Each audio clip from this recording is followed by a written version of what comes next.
Y comenzamos Signo Pesos con esta, que es la cifra económica del día. $139.13 y corresponde a la cotización alcanzada ayer por el barril de petróleo referencia Brent en los mercados internacionales. Ese es el precio más alto alcanzado en una década y poco a poco se acerca al máximo histórico de $147 por barril registrado por allá en el año 2008.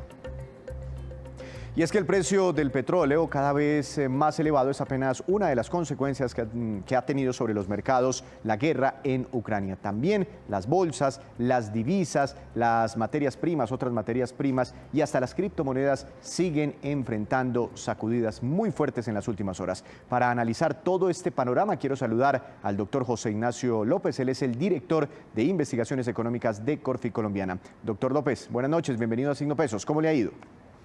Víctor, buenas noches, un gusto estar con ustedes nuevamente. Vio al petróleo, ¿no? Muy cerquitica ya de máximos históricos otra vez. ¿No es descabellado pensar en este momento en niveles superiores a los $150 por barril? Víctor, yo creo que dada la incertidumbre que tenemos en el conflicto europeo, pues en la invasión rusa a Ucrania, es muy probable que dentro de las ramificaciones del conflicto tengamos como uno de los, digamos, heridos de guerra sea el mercado petrolero, con unos precios cercanos a los 150 o superiores. Hay analistas que están hablando de precios del petróleo a 160, 170, incluso 180. Y bueno, lo que vimos hoy en el mercado fue la conmoción como resultado de que está en la mesa, digamos, del conflicto, la posibilidad de que haya una coalición en Occidente que permita pues reducir las compras de petróleo ruso, pero obviamente eso tendría un efecto disruptivo para el mercado petrolero y bueno, los precios de hoy lo reflejaron tal cual. Pero ¿qué pasa si de un momento a otro dicen no le queremos comprar más a Rusia? ¿Por qué se sube tanto el precio? ¿No pueden encontrar ese petróleo en otro lado? Claro, Víctor. Entonces, recordemos una cosa, recordemos como preámbulo a este análisis que la economía global después de la pandemia tuvo un rebote muy importante y la oferta global de petróleo no ha podido, digamos, recuperarse al mismo ritmo porque entre otras ha habido un ciclo de inversiones bajo, el tema logístico en algunos sitios petroleros pues ha sido complejo. Entonces ya incluso el conflicto del mercado petrolero estaba apretado y por eso estábamos viendo cotizaciones al alza entre los 70 y los $80 por barril. Y ahora llega este conflicto donde Rusia, que produce 11 millones de barriles y exporta 5 millones de barriles, pues digamos está en el epicentro y dado el caso en el cual pues se optara por no comprar petróleo a Rusia, en particular en Europa, donde se mandan 3,5 millones de esos 5 millones que exporta Rusia, pues el mundo se vería la necesidad de buscar unas fuentes o unos, digamos, unos recursos alternativos, una producción alternativa. Y Víctor, pues reemplazar de la noche a la mañana 5 millones de barriles es bien difícil. Y pues ya vimos Estados Unidos incluso el fin de semana en un cambio quizás inesperado de política externa, pues buscando o conversando con el gobierno de Venezuela sobre este tema. Está sobre la mesa incluso relajar las sanciones a Irán en términos de producción petrolera, pero aún con Irán y con Venezuela vamos a estar muy lejos digamos, de sustituir esos 5 millones de barriles de exportaciones rusas y por eso el mercado pues reaccionó de manera tan fuerte hasta el punto que, bueno, a mitad del día conocimos que el canciller alemán puso sobre la mesa lo difícil que va a ser eso y pues por ahora es una opción que se está contemplando, pero pues es incierto si se va a lograr. Por eso dicen que muchos se pegarían un tiro en el pie si llegan a tomar una decisión como esa. Pero bueno, pensando en Colombia, ¿es más lo bueno o lo malo de tener un petróleo tan caro? Víctor, a ver, Colombia es un país que sigue teniendo una exportación neta positiva. Es un país que sigue dependiendo fiscalmente de manera importante del petróleo. Entonces yo diría que en el margen es bueno.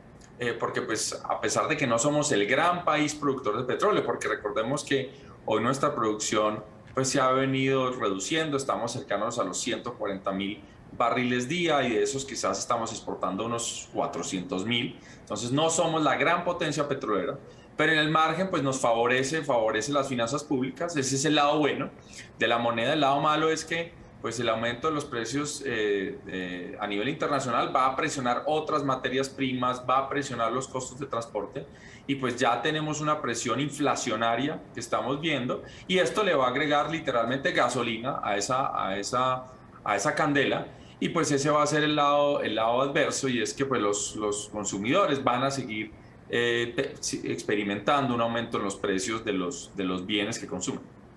Doctor López, ustedes siguen siempre más o menos como el desempeño de ese déficit que está alcanzando el Fondo de Estabilización de Precios de los Combustibles, que es la plata con la que el gobierno nacional, con el presupuesto de la nación, evita subir al consumidor los precios de la gasolina, porque según han dicho muchos especialistas, el galón de gasolina debería estar por encima de los 12.000 pesos en este momento, con petróleo por encima de los 120 dólares por barril. ¿Es suficiente ese mayor ingreso petrolero que tendremos para compensar ese déficit del Fondo de Estabilización de Precios y que al final nosotros como consumidores no tengamos que ver mayores precios, o al gobierno le tocará hacer ajustes en el galón de la gasolina y de la CPM?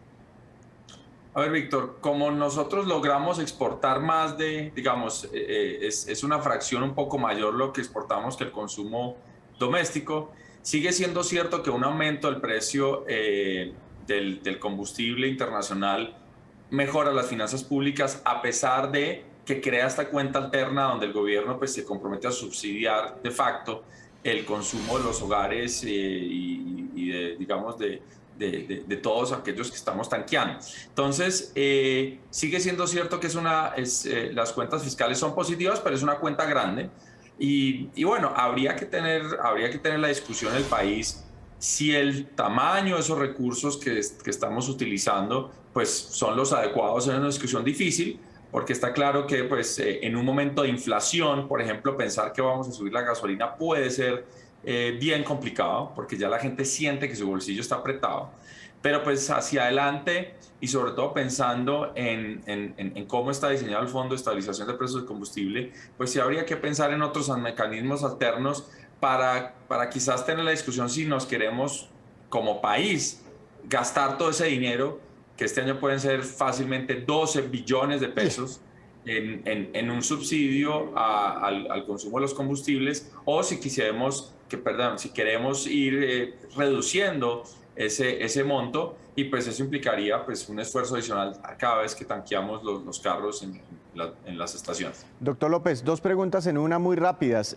Inflación, usted dice que esto tendrá efecto sobre la inflación. Llegó al 8,01% en febrero. ¿Usted cree que ese es el pico de inflación en Colombia, o va a subir un poco más el costo de vida por todos estos temas relacionados con Ucrania? Y bueno, el Banco de la República, ¿qué hará entonces finalizando marzo? ¿Seguirá subiendo tasas? Bueno, Víctor, muy rápido. Inflación 8,01 es el pico, probablemente no, probablemente en marzo vamos a tener otra cifra más alta. Nosotros pensamos que, y así nos sugieren las cifras, que no vamos a tener unas cifras mucho más altas, quizás, con el tema de Ucrania y Rusia, pero que quizás sí vamos a tener una cifra alta por un periodo más prolongado de tiempo. Es decir, quizás no vamos a estar hablando de inflaciones de 10 o de 12, pero quizás nos vamos a tener que acostumbrar con una cifra del 8,7 por más meses, primero. Y segundo, con estas cifras de inflación, con estos choques adicionales, con cómo han venido subiendo las expectativas de inflación, no solo 2022, sino incluso 2023, es probable que el banco aumente sus tasas de referencia en 150 puntos básicos en la reunión de marzo. Habrá argumentos para aumentos más fuertes, habrá argumentos para 100 puntos básicos, pero quizás al final, en un balance, veamos un aumento de 150 puntos básicos, que es lo que estamos esperando nosotros. Uy, sería un incremento muy agresivo. Se nos acabaron entonces los créditos baratos en Colombia por este problema de la inflación. Doctor López, muchas gracias. Seguiremos hablando porque se sigue moviendo la macroeconomía ahora por este tema, la guerra en Ucrania. Feliz noche, gracias por estar aquí en Signo Pesos. Víctor, feliz noche, un saludo a la audiencia. Muy preocupante la inflación de febrero y lo que pueda ocurrir con el costo de vida de ahora en adelante. Precisamente el presidente Iván Duque y el ministro de Minas y Energía adelantan una